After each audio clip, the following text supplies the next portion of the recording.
Hi and welcome to another free.volous episode. As you may have guessed from the title, today I'm bringing you a boatload of disappointing makeup. What this means is that this makeup isn't cutting it for me. So if you enjoy any of these products, please carry on. I'm so happy for you. They just don't agree with me, my skin and my needs. And I decided to make a full video doing a full face with these products. Just a little behind the scenes. I had already recorded this video, but then I went to edit it and I realized everything past a certain point was out of focus. So that was fun. So here we are again, sort of deja vu. I'm going to put everything on here to see what I have. I think I can use most of these products all on my face, kind of cheating here and there, and yeah, I'll show you how it's going. Taking my hair out of the way, here we are. We're gonna start with a primer, and this was a generous gift from a friend, but unfortunately this doesn't do much for me. This is the Honest Beauty matte primer. I've never tried anything from Honest Beauty, to be honest, but she sent this to me because she doesn't like anything matte on herself, which is fair enough. I have combination to oily skin, so I was kind of hoping this would suit my needs in the in the summertime when I'm oilier. But basically, this is kind of a lotiony cream, very lightweight. And what I feel with this product is that basically it doesn't do anything. It's super lightweight. It's a very nice lotion on the skin. It feels like a very soft, gentle moisturizer. It doesn't feel silicone-y or anything. It doesn't feel like it's going to pill, you know, set on your skin and then pill. Nothing like that, but it also doesn't do anything regarding mattifying my skin. After it's set, if I start doing my makeup, the makeup goes on as usual, it lasts as usual, it doesn't look less oily or anything around my nose, which is basically where I would want this primer to work. So for me, this did not do anything really. Right after applying it, it feels like this area where I've applied it is a bit more mattified, a bit drier in a way. But that goes away after a few minutes and by using my usual products. So yeah. Right up next for my complexion, I'm going to use two products and I'll explain you why. My biggest disappointment, I'd say, is this Cover FX Luminous Tinted Moisturizer. I had high hopes for this. I have mine in medium, by the way. And it is a tinted moisturizer, and it says luminous, right? So I wasn't expecting much coverage, fair enough. But I was kind of expecting for something to happen, and I'm just going to show you. I don't know if there's any light reflecting happening because of the light in the camera, but in real life, applying this or just a normal untinted moisturizer, it's absolutely the same, and it doesn't impart any luminosity, any extra luminosity to my skin either. So don't know what was with this. Loved the videos on Instagram, waited for a sale on, I think, Beauty Bay, and then got my hands on it, and yeah, I don't know if you can see, but my skin looks absolutely, in real life, it looks absolutely the same before and after applying this product. The next product, I do not have any complaints regarding the coverage. It's the Maybelline Dream Urban Cover, and it's a foundation with supposedly SPF. I do not give a freaking crap with the SPFs on tinted products, just because you will never, if it is actually tinted, if it actually provides any kind of coverage, you will never use the correct amount to attain the SPF listed on the bottle or jar or whatever. So I do not give a crap if it has SPF or not. I rely on my SPF, normal SPF, to take care of my skin. So I'm going to use this obviously as foundation. And basically, I don't have many complaints with this regarding this this foundation when it comes to coverage. I do have, however, two pretty big complaints. I mean, it's not amazing in terms of coverage. It sells itself for a bit more than what it actually is. I don't know if you can see, but my melasma is not absolutely covered with this, and I'm already going in with a second layer because they say it's full coverage. That's what I would be expecting, but it does cover a bit of my melasma. But my main complaint regarding this product is that it doesn't really set on my skin. So it has sort of a satin to matte finish already, and I have, if I want to keep it on my face, I really have to powder it, which with this product specifically, it starts to become pretty heavy, at least for my taste. I have mine in warm nude, if you're wondering. It's a good shade match actually, number 128, warm nude. And yeah, it does deliver in terms of a bit of coverage. It's really nice. I'd say it's a medium coverage at most. But then, if I do an up close, you'll notice that it starts clinging onto some areas on my face. And as I said, it never really fully sets. It stays not even tacky. It's just when you touch it, it just comes off on my hands without hardly any effort. So this is not good for, you know, masks, for instance. I would not use this with a mask. I'm going to finish applying this and I'll be right back.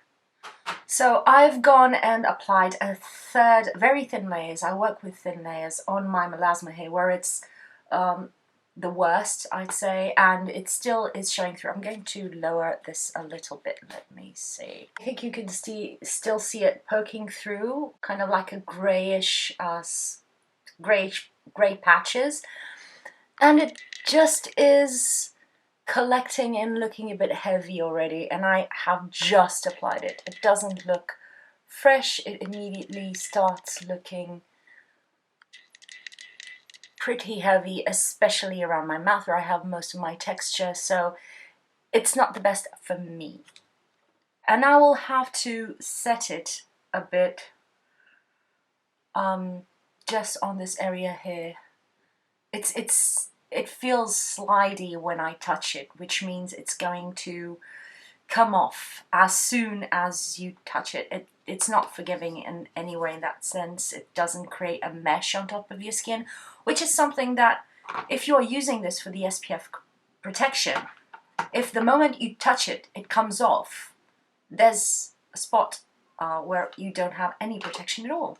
So another reason to not rely on these products. Anyway, I'm going to take a bit of powder. I don't have any powder to complain about, so I'm going to use just one of the powders that I have right here. The next product I want to complain about, I have many brow products to complain about today. And the last time I did this, I kind of went through all of them on my eyes. It was a big mess, but I can show you one of each on each brow, kind of. First thing, I've mentioned this, the NYX Control Freak. I can't make myself use this up. This is basically just water, a bit more viscous than water, but there's no control freakiness to it at all. It doesn't do anything. Your brows feel wet and then they feel dry, and that's it. And you can't really move them around in any way. So that's this product. Let me take these out. Take me out. The other products that I have here, one, I have a complaint regarding both sides, but it's not a terrible product. It's the Nudestis Eyebrow Stylist Pencil and Gel. On one side you have this very thick brow pencil, which for me, I don't mind, but I'm not the biggest fan of, at this moment, of chunkier eyebrow pencils, and it's a bit stiff and the color doesn't show through easily enough, in my opinion. So I end up not using it. And on the other side, there's a brow gel, which many people love and say it's like cement. Well, this is one of the strongest I've tried, but still can't keep my brows up. Probably it's my brows' fault. I'm starting to think that the problem is me. Between this and the Benefit Brow Setter, 24-hour brow setter, whatever, I prefer the Benefit one. This is a bit less strong, so yeah. But I'm on the lookout for something to just set my brows in place and give me that kind of laminated look. But I haven't been able to find anything in that regard, which takes me to another brow product, which is this. I showed this on my Instagram. It's the Brow Styling Soap Set by Essence, and it is the cutest thing. You have the soap, which is a clear soap, and a little mini spoolie. I have a bit of water here, and I'm going to show you on this brow that nothing happens. Again, you're just applying product to your brows, but it doesn't, they don't stay in place, which is just, I don't understand. This is a great idea, and it's more affordable than most, but yeah, it is quite chunky, but it's fine, and it feels like it's going to do something. Do you see that? But it's feeling really wet. I think you can see that my brows are extremely wet right now. This soap goes wet and thin very easily. It doesn't stay thick, so I don't know what's up with that. And I have a glycerin soap that I can use for soap brows. It kind of works, but this does not work, because I tried to pull my brows upwards, and I have two options. I either stick them to my face like this, where they look completely crazy, or if I try to comb them just to stay up but without looking like this, they just go back down. And I can tell you, within just a few minutes, when this dries down, my brows will be back down. So you'll see for yourselves. It is what it is, you know. The other product, should I use it? It's this from Catrice.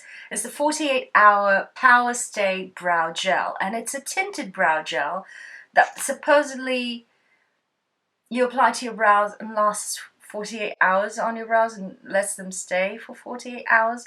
Problem, very big problem, it is tinted. It's very dark, as you can see.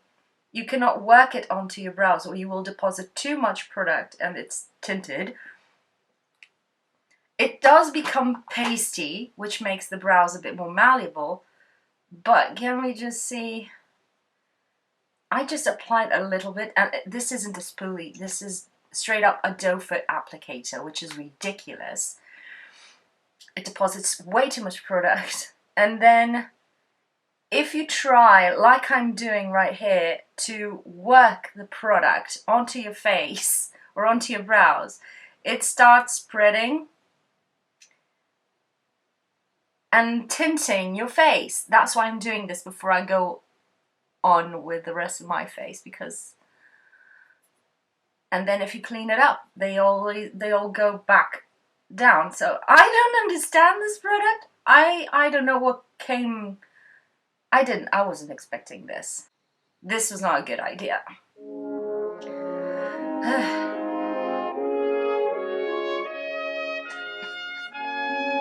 It's not.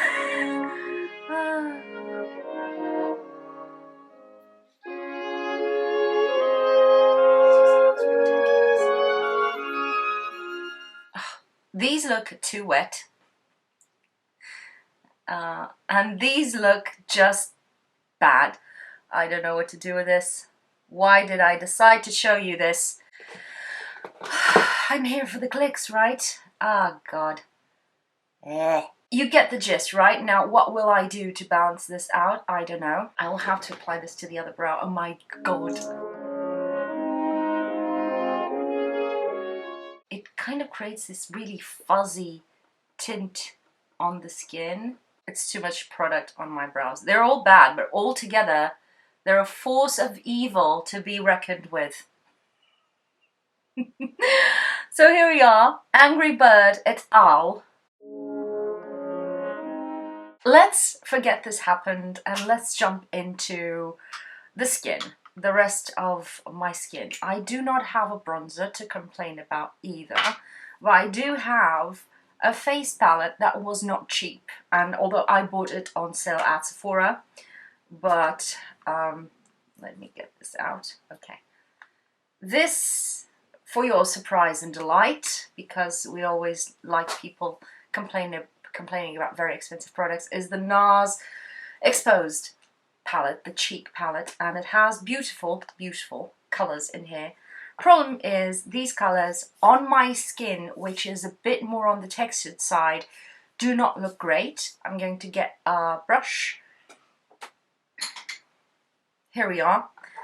I really feel like I had to dig through the first layer of the product, so it had a bit of hard pan almost to get to the product. I had to almost scrape the top. Oh, I almost forgot. No, don't do that. Very quick. Maybelline Cheek Heat. I'm just going to show it to you. This is a cream blusher that I'm going to apply here. And as you can see, now I have the powder underneath, which was silly me, but what usually happens, now it's clinging onto the powder a bit better, what usually happens, and still, it's rubbing off the coverage that I had underneath, and I'm just gently tapping, and it already had a bit of powder. Usually the color completely disappears, it fades immediately, and it lifts everything that's underneath, even if it's not the Maybelline Dream Cover thingy. Many of these products are probably dependent on who wears them and what are the needs of that person. This is one of those that I don't know who would want or who would enjoy this, unless it's someone with very good skin who doesn't need any coverage, doesn't even wear a foundation or a tinted moisturizer, and they go immediately with just the slightest hint of color. Maybe those people will like this. I'm not one of those. So back to this blush palette or cheek palette. The colors, this one for instance, it looks like a nude to me, a beigey nude with a hint of pink, and on my cheeks it translates a bit like many blushes, a bit just a random generic corally peach color, which I'm not the biggest fan of. I can go in with this darkest nude color, which I find absolutely gorgeous on the pan. Again, it goes peachy instead of, I don't know what you would call this color. It's kind of a dusty rosy color, and on me it goes just a random pinky peach. So it's not true to color, first thing. Second thing, I had to kind of scrape through the top layers of this product to get any kind of pigment, which was a bit disappointing. I'm gonna go just for laughs with the darkest, more impactful, a blend of these two actually. Pigmented? Yes! These two are okay. But as you can see, they differ from one formula to the other. And yeah, these just, they go a bit patchy sometimes, like today they are sort of clinging onto my makeup. They look a bit powdery. I was hoping they'd be a bit more, as you can see I'm having a bit of a trouble blending them out. I'm kind of rubbing and exfoliating my skin here. Using my powder brush now. I was expecting them to be a bit more satiny in finish because of this kind of baked gelée sort of formula on the pan. They're not bad, but I don't think, especially if you bought this full price, this would be a good investment, let's say. The other product is the highlighter. I'm going to go on one cheek with it. It's an okay highlighter, but it does make my skin look a bit textured. I hope it's picking up. Let's see, what can we do? Okay, it's picking up, To show you, it does have some reflection, but once I'm wearing it for a couple of hours, all you can see is scattered bits of, you know, shimmer, glitter, and it looks a bit powdery and textured on my skin, which I'm not the biggest fan of. I can make other powder highlighters work, not this one on my skin. Again, I have some special needs with my skin. And the other highlighter that I have here to complain about is probably a surprise for many people. Maybe I'm the only person who didn't get along with this. It's the mabla skin glazing highlighters. I have mine Privilege. Yeah, it is. I know Katie Jane Hughes loves this, and maybe this on extremely wet cream skin that is not leaving the house. It looks probably very beautiful. It sticks to that wetness probably. To wear on a daily basis on me, you can see the glitter, not the glitter, but it's a powdery metallic that clings onto my pores. So it's not flattering at all. The NARS one doesn't do that as much. This does that a lot more. And I don't find it to be that reflective either. Probably, as I said, clinging on to just cream, like Katie Jane Hughes does. She does her makeup with lots of creams, and that works for her. She has very, very dry skin. But for me, I like my do, don't get me wrong, but I've never found a way to make this work. It also always clings on to the pores, and it's very noticeable. I'll do a close-up so you can see. Ugh, this viewfinder. I do not know what I'm showing. And this is the NARS one, in case you're wondering. Right now I have textured skin, a bit dry, not well covered. I have Angry Bird eyes, or brows in this case. And now we are gonna go with something that may surprise some of you, but yeah, this happened to me. And this is one of the Dior Backstage quads. It is. I'm not kidding you.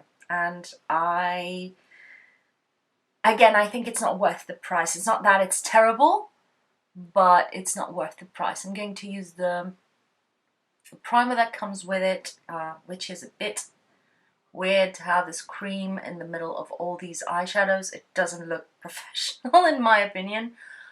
I always thought makeup artists kept their creams and the powders separated, and then some of them even separate their shimmers from their mattes. But okay, Backstage, they use this. So they say, I love lots of the Backstage collection stuff. This is one of the things that I just don't think it's that good. Is it fair for me to say it? I mean, it's an opinion. You gotta have an opinion. So I'm going to show you what I really do not like in this palette. And it's the shade that drew me in, which is this apricot-y shade. It's called Shimmer Orange. The shimmers in this palette, let me start. This is on top of their primer.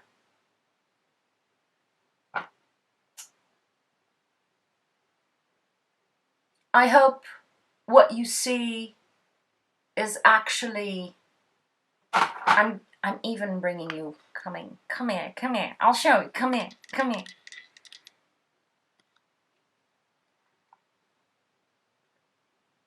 Can you see? There's hardly any pigment. It's clinging on to their own primer in a patchy way. This beautiful color is hardly what I have on my eyes right now. I have just the faintest wash and I'm piling it on and nothing is happening. And the second thing, have I mentioned this is called a shimmer? It doesn't look like a shimmer, does it? I'm even going to try, which I shouldn't be doing for such an expensive palette, and dampen my brush to see how it goes.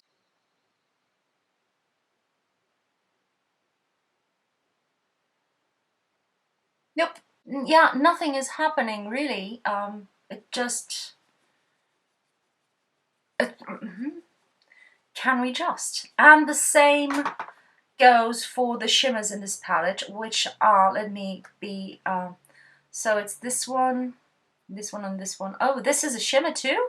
Okay, so the shimmers in this palette are this one and the three ones in the middle. And they all look, I'm swatching them with a finger.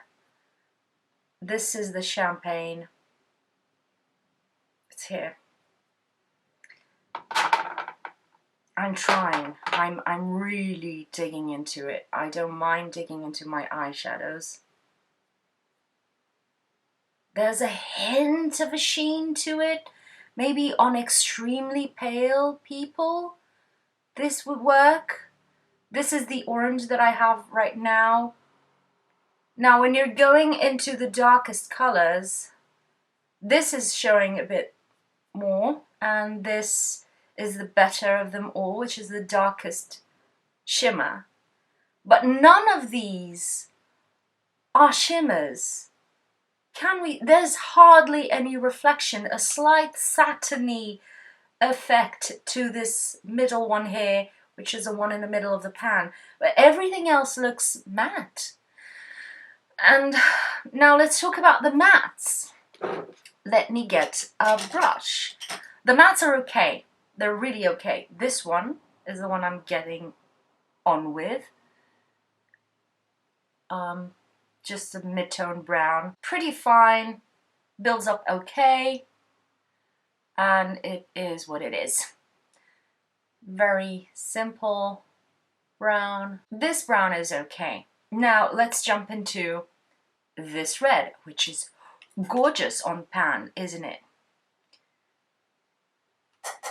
I'll blend everything in the end. And yes, I know I have another eyeshadow underneath, but trust me, I've done this without anything underneath, just the primer, and even without primer, and this is what happens. This red is a very sheer red. I can't build it up to be darker than what you are seeing right here. I can even go, just cleaning up this brush, going with a flat brush now to pick up lots of product.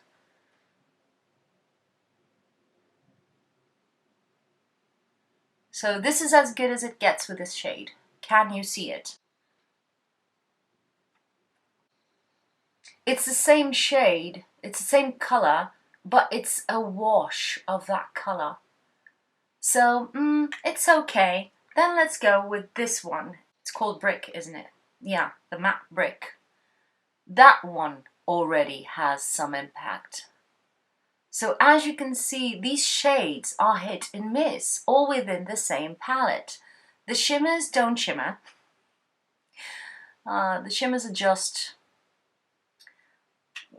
they're just satin mattes, very sheer, mostly, especially the lighter colors. And then we have these mattes that some of them are pretty impactful, and just a touch of them and you can see all the pigment potential. And other ones you cannot build up to more than what I'm showing you. On my skin tone, probably this will look a lot more impactful on someone really, really light. But I'm not that dark. I'm a light medium here, people. So this is it, what we are doing today. Things that we are doing. And just go underneath my eyes. There's some fallout, but it's to be expected. It's okay. I was really scratching the palettes to get some product out so that people cannot accuse me of not using things with the correct intention or intensity. The only color that I haven't shown you, which is this dark, it's a matte also, it's called Smoky Brown. It's a really beautiful, really dark brown. It's really useful to darken any look if you're into that. I'm just going to use it on the bottom of my lash line. Eyes are done. Let's jump onto mascara. I have two mascaras that did not work for me. These two, one is very on the expensive side, the other one is on the affordable side. This is Anastasia. I don't know the name of this, but it's this one. Again, a gift from a friend, a very generous gift from a friend. She doesn't like this kind of bristles or applicators. For me, that would be fine. I was even counting on a bit of that better than sex flutteriness from this mascara, but when I started using it, it just doesn't build up, at least for me, not in a timely manner, that amount of thickness, fullness, flutteriness that I like. It starts to glue the lashes together. I hope you can see that, instead of separating them. And this is the point where I would not build up anymore. And the other thing with this is that this bleeds a lot on me and it flakes, so I can't use this mascara, sadly. And this one is I had such high hopes for this. This is the Catrice Glam Doll Easy Wash Off. Really highly recommended. I've seen lots of raving reviews on this one. It has a plastic applicator, which is not my favorite. I always am afraid of stabbing myself in the eyes. And I hope you can see it is a thinner formula. It is a very, not even separating. I was halfway through editing this video, and again, I realized I was not recording. My card got full, doesn't matter. This mascara, it doesn't give me any thickness, fullness, not even any length. I tried to use it as something to kind of seal and cover other mascaras, because this is supposedly kind of a wash-off tubing mascara, but it's not strong enough to create that kind of layer on top of the other mascaras, and they still run. So I don't have much use for this, because it's just a tint on the eyelids and that's it. The other eye product that I had here to show you, and that I did show you, but I wasn't recording and I didn't realize, because I'm half blind at this point. I remember raving about this. This is the Pressed Eye Pigment from Beauty Bay, their own brand. This is the color Air, and it's a beautiful multi-chrome. It goes from purple to cranberry to blue. It is magenta-ish. It's really beautiful. It's very sheer. It's a topper. It's fine.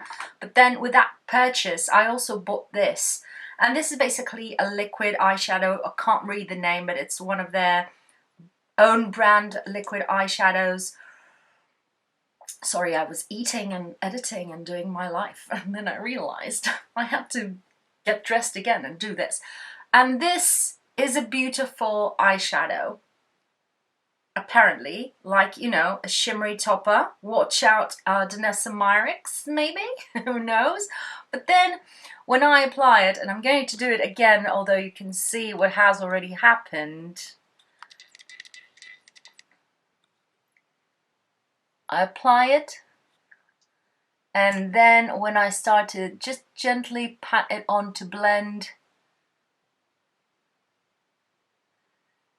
it's just lifting what's underneath. I hope you can see. It just lifts what's underneath in terms of any kind of eye makeup, and the shimmer just scatters so much that there's no shimmer anymore, and it's like, it doesn't do anything for me. This doesn't happen on my eyes without any eyeshadows underneath. So that's that. The other product I did not like at all, and I'm going to reapply it. I think you can see why. This kind of color is not my kind of color. This is the L'Oreal within the color Riche Shine range, which is their glossy lipsticks. This is the Coconut Plump one. And first, it's a plumping one. I didn't realize it was plumping. It feels minty on the lips, which is something I do not enjoy, and I don't feel it plumps my lips. It just annoys them and makes everything feel mentholy. This color doesn't look good on me, and it's not that shiny glossy, which is the thing. I was going for something a bit more sheer than what this is.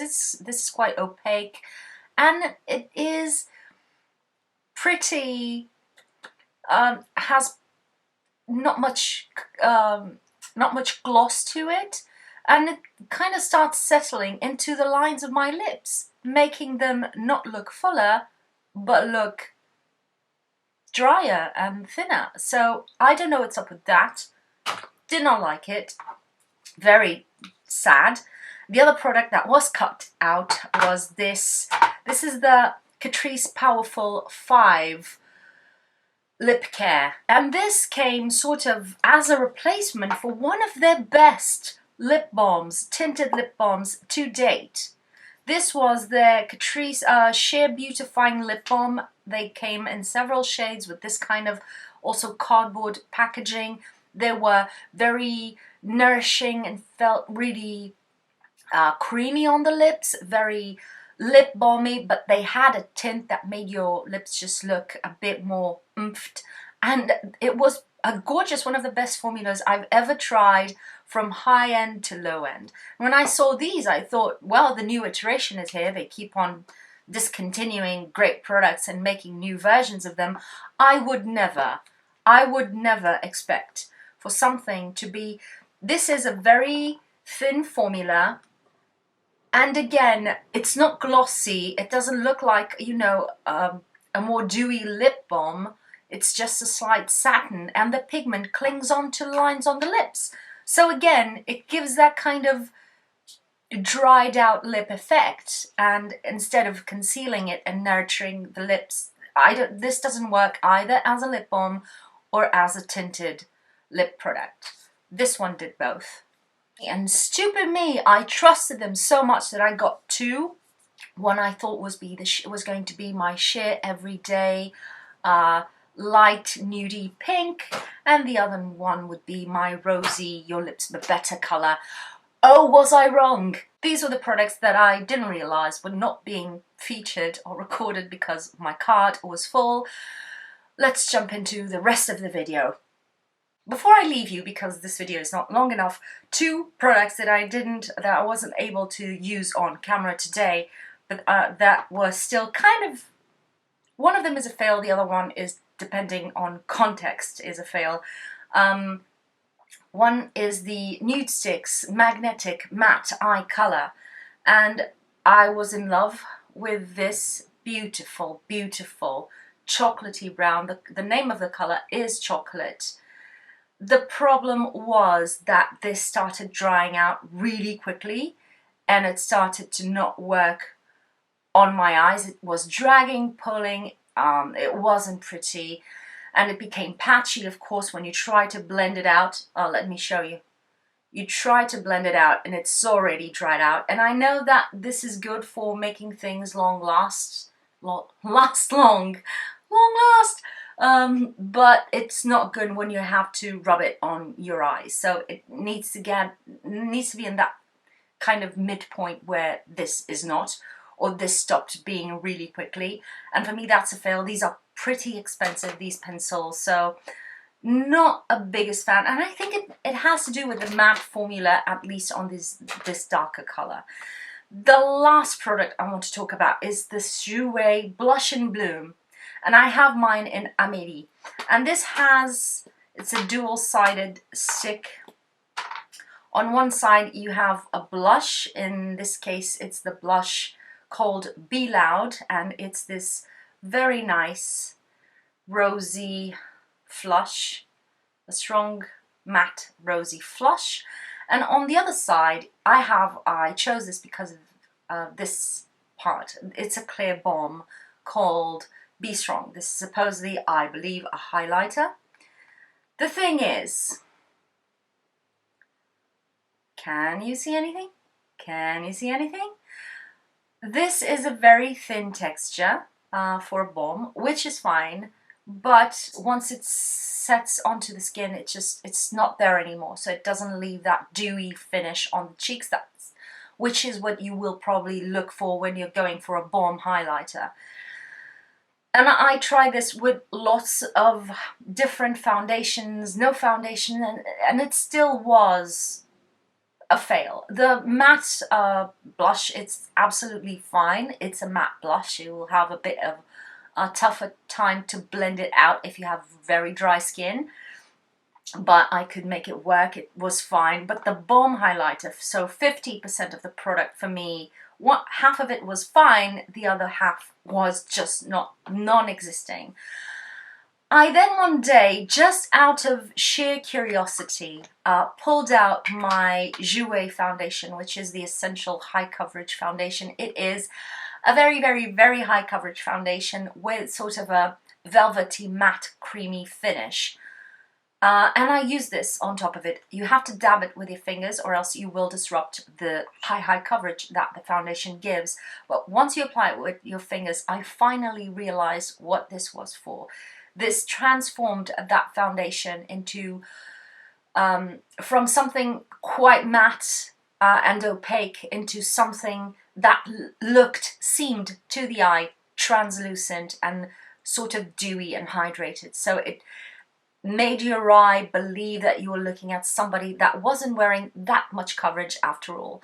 So this has a use, but although I've tried it with other formulas, it only worked with the actual Jouer foundation, at least for me. If you have tried this in other ways and it has worked for you, let me know. I'm very curious. But yeah, I think they have discontinued this now, so it's kind of pointless. But I had to complain anyway. So this was my very long-winded review, expose, try-on of so many makeup products that have not been working for me. Again, if they are working for you, if they're your favorites, which some of these have been really raved, go right ahead, go crazy. I'm so happy for you. They just don't work for me. My skin is different. It's really different. It is. But me and my Angry Bird eyebrows are going to log off. I hope you have enjoyed this video as usual. If you have, leave me a thumbs up, leave me in the comments down below what you want to see next from me, and share with me your most recent fails or successes with makeup. I really want to know what you would tell me to go buy today. Also, if you haven't, please consider subscribing. That would help me a lot, and talk about me to your friends. And as usual, thank you for spending your precious time on me, and I'll see you on my next video. Bye!